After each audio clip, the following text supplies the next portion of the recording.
Привет, друзья! Вы на канале Школа современного маникюра. И сегодня мы поговорим о восстановлении ногтя на большом пальце ноги. Да, это та самая процедура, которая спасает внешний вид ножек, особенно в летний сезон.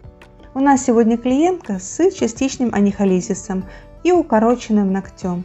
Мы покажем вам, как безопасно снять старое покрытие, сделать аппаратный педикюр, подготовить ногтевое ложе, нарастить ноготь гелем и, конечно, красиво покрыть его гель-лаком. Поехали!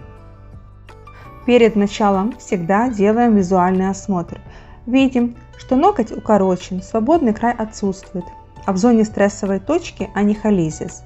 Это отслоение ногтевой пластины, которое требует аккуратности. Снимаем старый материал. У клиентки был гель-лак. Используем твердосплавную фрезу с крестовой нарезкой на низких оборотах.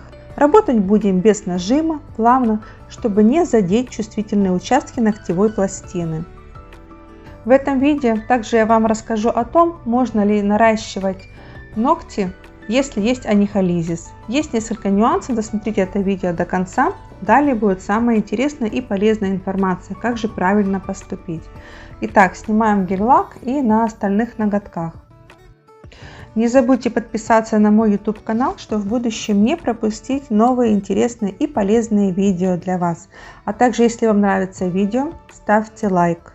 И если есть у кого-то проблема с анихолизисом, можете поделиться, возможно, кому-то это видео будет полезным. Итак, переходим к аппаратному педикюру. Моя клиентка сама дома постригла ногти, поэтому они все разной длины. Я по возможности буду их как-то приводить к одной длине и стараться сделать красивый педикюр.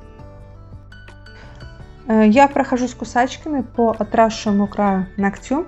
Смотрю на большом пальце, она сама дома себе отрезала, как у нее получилось. И я всего лишь хочу подровнять, но сильно постригать не буду, потому что нам нужно положить гель, и чтобы он за что-то держался. Поэтому я сильно не зачищаю сам анихолизис. Я просто подравниваю и пилочкой подпилю, чтобы можно было нарастить и чтобы держался материал. Итак, пилочкой подпиливаем торец и шлифуем сверху, убираем глянец. Обязательно пилочкой работайте очень нежно, чтобы не надавливать на ногтевое ложе, потому что там кожа может быть чувствительной, чтобы не сделать больно клиенту. И сверху зачищаем ноготок и потом переходим к зачистке птериги и кутикулы.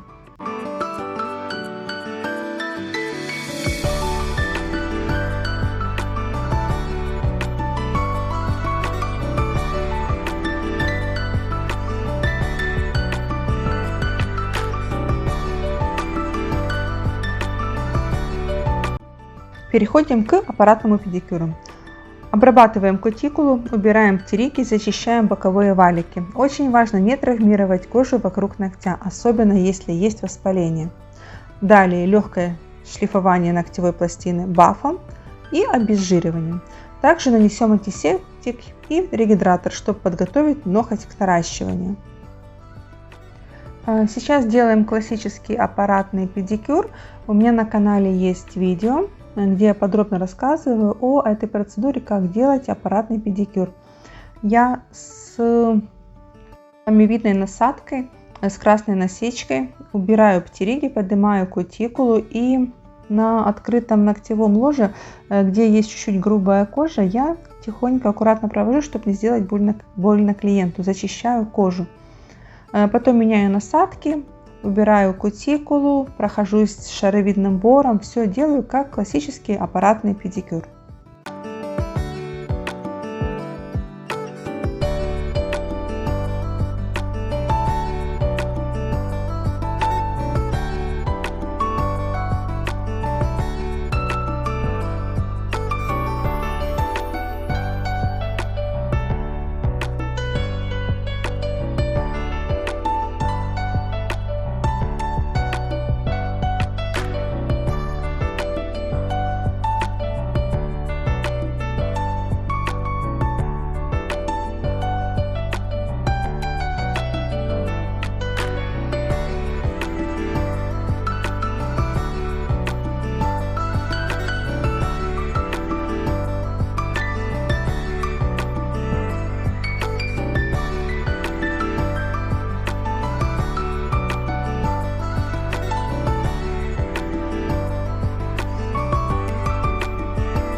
Итак, переходим к наращиванию.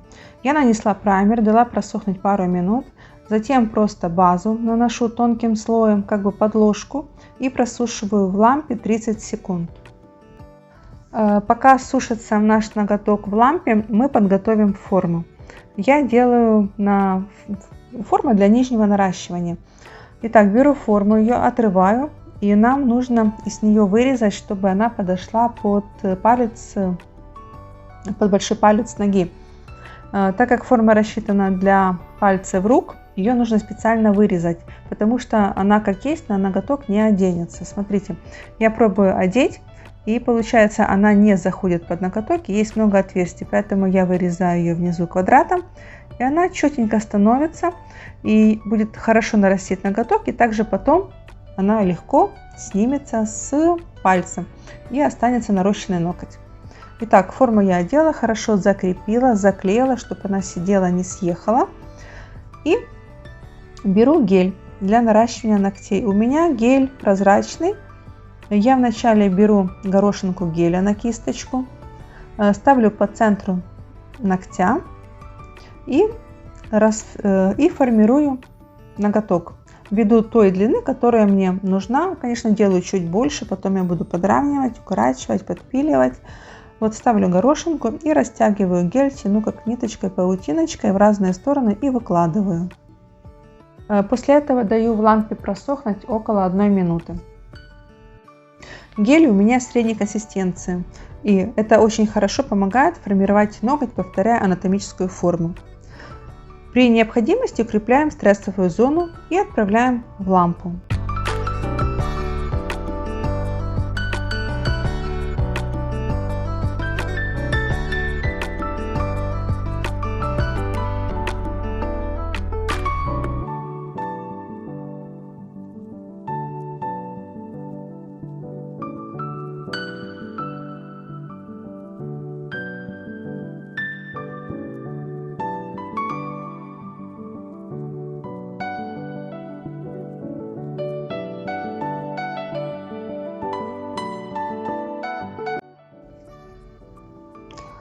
Итак, подсохло. Я аккуратно снимаю форму, чтобы не погнуть гель, но он у меня в принципе хорошо высох, но лучше хорошо просушить, потому что бывает плохо сушится, и он все еще остается мягким, можно погнуть.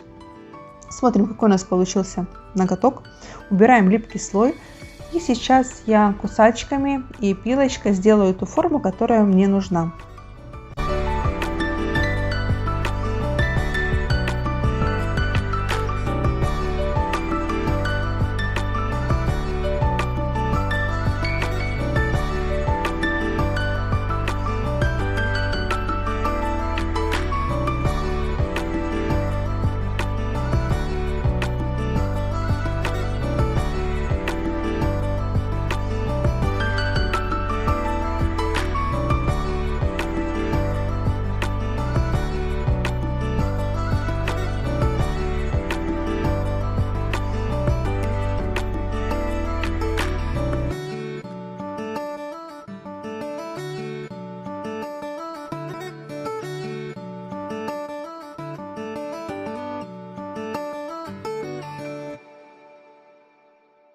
Салфеткой опять убрали пыль. Беру снова гель, кисточку. И для начала мне нужно протереть кисточкой ногтевую пластину буквально тонким-тонким слоем. Затем я беру горошинку геля, ставлю опять в центр ногтя и его распределяю, делаю апекс и делаю красивую форму ногтя, чтобы гель равномерно растекся по ногтевой пластине. И заново просушиваем около 2 минут в лампе. А можно ли наращивать ноготь при анихолизисе? Это очень частый вопрос, особенно летом, когда открытая обувь требует идеального педикюра. И вот что важно знать. Анихолизис – это состояние, при котором ногтевая пластина отслаивается от ногтевого ложа. Причины могут быть разными – от травмы до грибка, псориаза, аллергии или неправильного снятия покрытия. Можно ли делать наращивание? Можно, но только в определенных случаях и с соблюдением правил безопасности. Когда же можно делать наращивание, когда у вас анихолизис?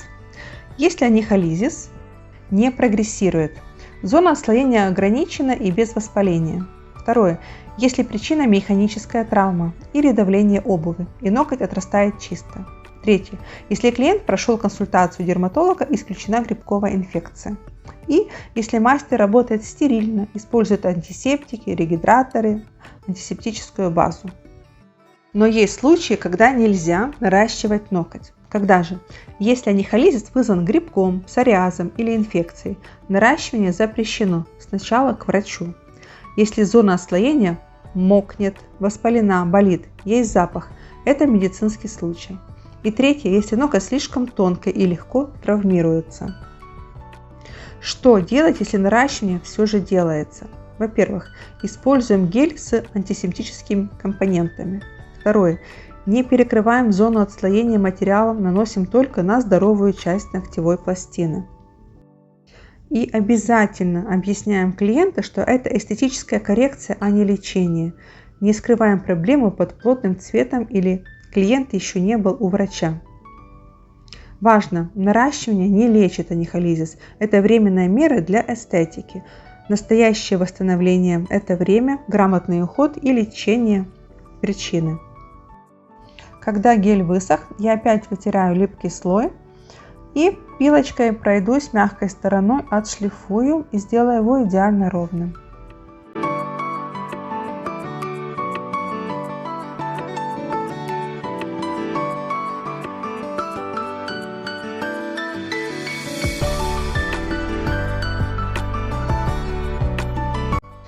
Затем наносим гель-лак.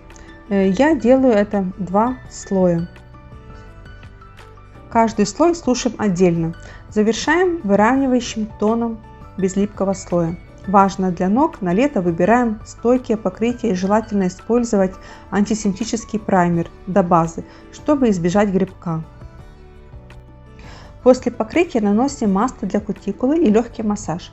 Не забывайте дома использовать увлажняющий крем для ног и антисептики, особенно если раньше был анихолизис. Повторно наращивать можно через 4-6 недель. Вот и все. Посмотрите, какой получился аккуратный, ровный, эстетичный ноготь. Разница просто колоссальная. Никаких следов от анихолизиса, длина восстановлена, форма идеальная.